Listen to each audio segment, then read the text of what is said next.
Hello everyone, this is just a video of me rambling while doing some weeding here in the garden. The last time we did a really heavy weeding out here was the beginning of March. Right now it is the 9th day of May 2020. And we kind of neglected the weeding a little bit down here, but we're taking care of it now. This is a bed of carrots here that did not germinate very well in this area. However, the weeds certainly did germinate quite well. They're enjoying it, that is for sure. So I didn't know if y'all wanted to see what wood chips can what can happen with wood chips. We've been weeding just about all day now, and this is probably about the worst spot that I've seen so far as the weeds go themselves. It's usually not too bad if you can keep up with it. With a garden of our size, you should only have to weed a couple hours during the week max. And I think what we're going to do is actually switch it to a rotational situation where we spend an hour doing, for instance, like blocks 1 through 3 one week, and then maybe come down here and do blocks 4 through 5 another week.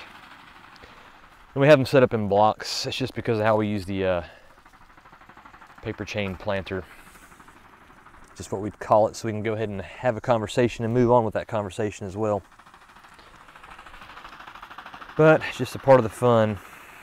Thankfully, when you use wood chips in this particular fashion, which we haven't really described yet on the channel totally, exactly how we do it, they come out pretty easy. Plus we had some rain a couple days ago. There's some of that crabgrass. I did a video about right after I weeded the garden in March. I think it was called the Late Winter Garden Tour. I think that'd be a good video to check out if this kind of stuff interests you at all.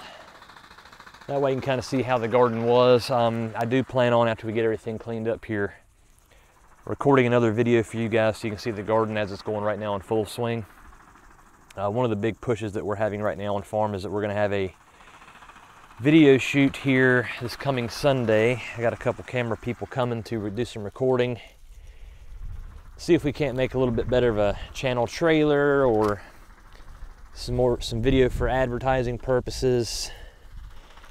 Might even do a video of our story. We're not totally sure exactly what all the footage will be used for, but it ought to be fun. Should be a good time. Good time for sure.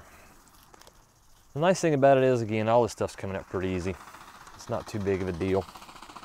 I would like to I've always wanted to get the flame weeder and try it out on the wood chips and see how it goes. Hopefully without catching any of the wood chips on fire. But I just have not made it quite to that point yet.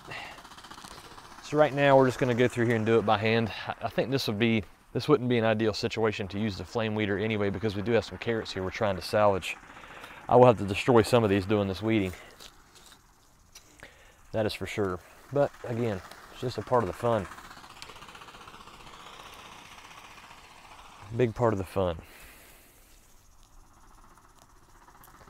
Flame weeder would be nice. I kind of wanted to get in here and show you guys some of the stuff that in our area that just loves to grow in the wood chips as far as weeds go.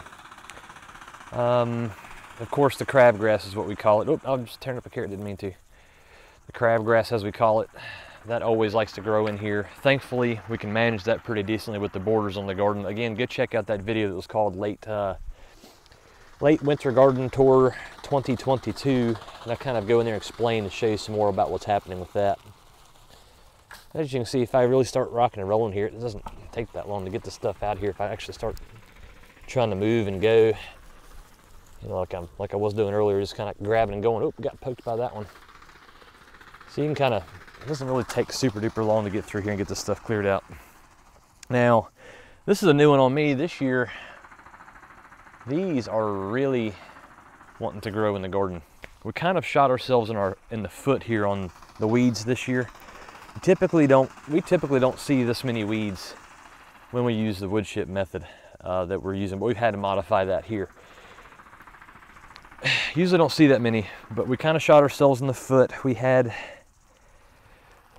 We were planting more salad last year but it just kept staying the same amount of production as far as what was actually growing. So that right there told me, I said, okay, well, we've been doing this for 4 years now, it's going on our 5th. So that told me that we were actually overfeeding on this soil. So we do have some laying hens, and they're in a barn area right now. We have had them on pasture in the past, but because of the fuel, yes, and fertilizer issues that we're having across the globe right now, thankfully we held on to the manure, which is also wood chip based, out of their coop area, but we didn't have it covered last year, so we got a lot of weeds and all that in it. So we just sprinkled some on all the beds to just kind of add some more nutrients to the soil.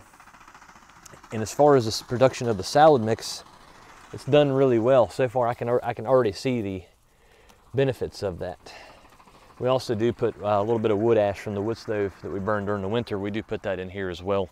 Just a very light sprinkling. I mean, just very light, to where if you get just a slight little rainstorm, you can't even tell that anything was put into the garden that way. I'm not really a big fan of biochar, but I don't know. If you are, more power to you.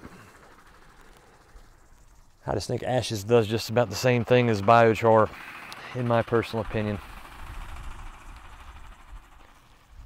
But anyway, so we got a lot of weeds in the garden now because of that, because of all the weeds that are in that compost that was no longer hot. That compost, it had been up there for at least 10 months before we brought it down here to the garden. So there was no issues as far as having to worry about, see, I pulled another carrot. Having to worry about any sort of E. coli, listeria, salmonella, all that. So it sat there for a long time to just cool off. We call it being hot, is what we call it. It means hot with nitrogen and hot with other things.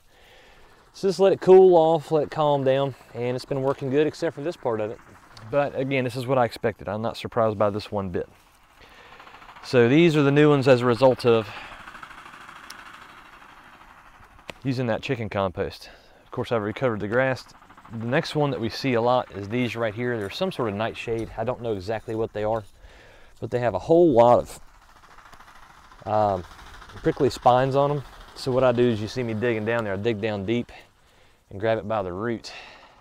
I don't know if you can see in the camera there, they have all sorts of little thorns on them. These things also spread underneath the ground as well. But these guys love it around here in our area to grow in the garden. It's just their perfect environment. It's just not too big of a deal really dealing with them, but you just got to be careful and keep your eyes open. That way you don't get poked by them like I did there a few minutes ago. So what I'm doing here is I'm trying not to break the root as much as I can. I'm trying to get down as deep as I can. Looks like I missed that one. It's just going to happen. I'm trying to show you guys how it grows down into, how it spreads is more or less what I'm after. Y'all still see what I'm doing there? Yeah, you sure can. All right. Okay, let me see, did I get it here? And not a really good example. Let's see if I can see a spot where it's spreading. This one may not be spreading out. They certainly do though. They kind of grow out. If I were to say, they can go out to 3 feet and pop up with another plant, and they're actually interconnected with the roots within the soil. Something we didn't realize right off the bat, but since we've been doing this for a little bit longer now, we kind of have a better feel for it. I'm really hoping you guys will see one of these roots I'm talking about that just kind of goes along the top of the soil. Let's see if I can get in here to this one maybe. Looks like it's been pretty well established in here.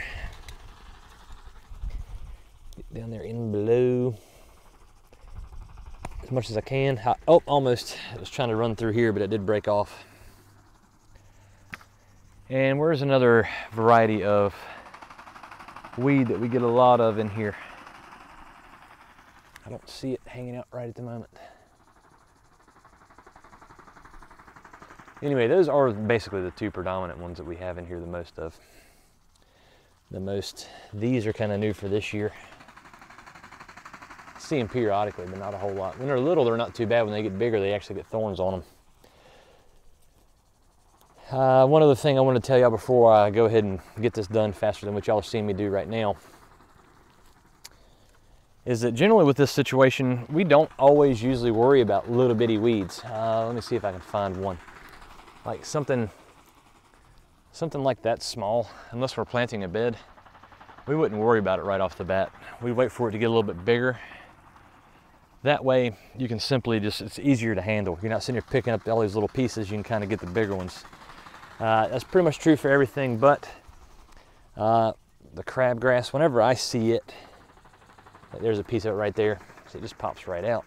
But I try and go ahead and get that when I do see it, if I'm actually in here weeding, pretty much any old time. But it always depends too, depends on what the schedule is. There's times I can like come out here and get big stuff, have to leave the little stuff until later and let it get a little bigger. So it's not the end of the world. Just wanted to give y'all a quick little show you guys what's going on with all this stuff here. It's pretty interesting in my opinion. I don't know how many people actually recorded themselves weeding the garden, but I guess we are. Anyway guys, that's really about it. We do appreciate it. If y'all enjoy the videos like this, please be sure to like and subscribe. Don't have to though, I'm not going to twist your arm through the old internet here, but it's all up to you. And if you do, we greatly appreciate it. Well guys, thank you so much. Have a good one.